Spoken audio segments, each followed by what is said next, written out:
Alors, donc comment calculer la taille des microbes?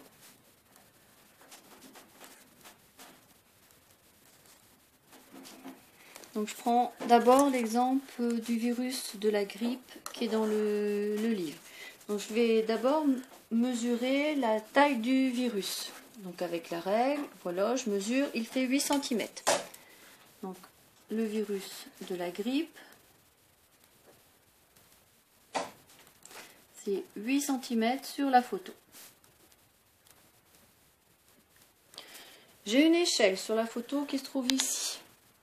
L'échelle me dit que voilà, cette distance-là fait 0,01 micromètre. Donc je vais mesurer la petite distance ici, elle fait 1 cm. Donc ça c'est l'échelle. Ça veut dire que 1 cm sur le papier fait 0,01 micromètre en réalité. Mon virus de la grippe, je l'ai mesuré, fait 8 cm. Donc en réalité, il va faire, donc soit vous arrivez à calculer comme ça facilement, soit vous faites une petite règle de 3, 8 cm que multiplie 0,01 et que divise 1 cm qui est ici.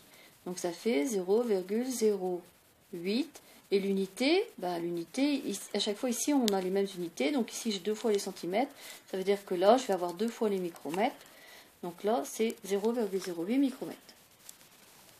Je prends un autre exemple, l'exemple des bactéries du yaourt. Donc les bactéries du yaourt, on en a deux sortes, soit des petits bâtonnets, soit des petits ronds, des petits coques. Je vais mesurer la taille d'un petit coq.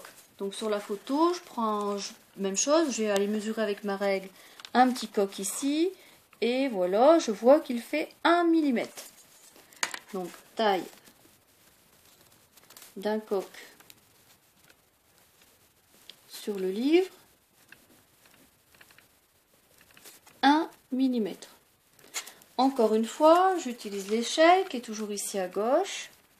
Et puis l'échelle me dit une fois encore que 1 cm sur le papier fait en réalité 1 micromètre. Alors là, l'échelle me parle en centimètres et puis moi j'ai fait ma mesure en millimètres. Donc je vais transformer mes centimètres en millimètres. Donc 1 cm vaut 10 mm. Donc 10 mm sur le papier équivaut à 1 micromètre en réalité. Ça, c'est l'échelle. Seulement, le petit coq mesuré vaut 1 mm, donc 10 fois moins. Alors là, même chose, hein, ou vous faites ça de tête, ou si vous avez quelques petits soucis, vous posez votre règle de 3. 1 fois 1 divisé par 10, ça fait 1 divisé par 10, ça fait 0,1.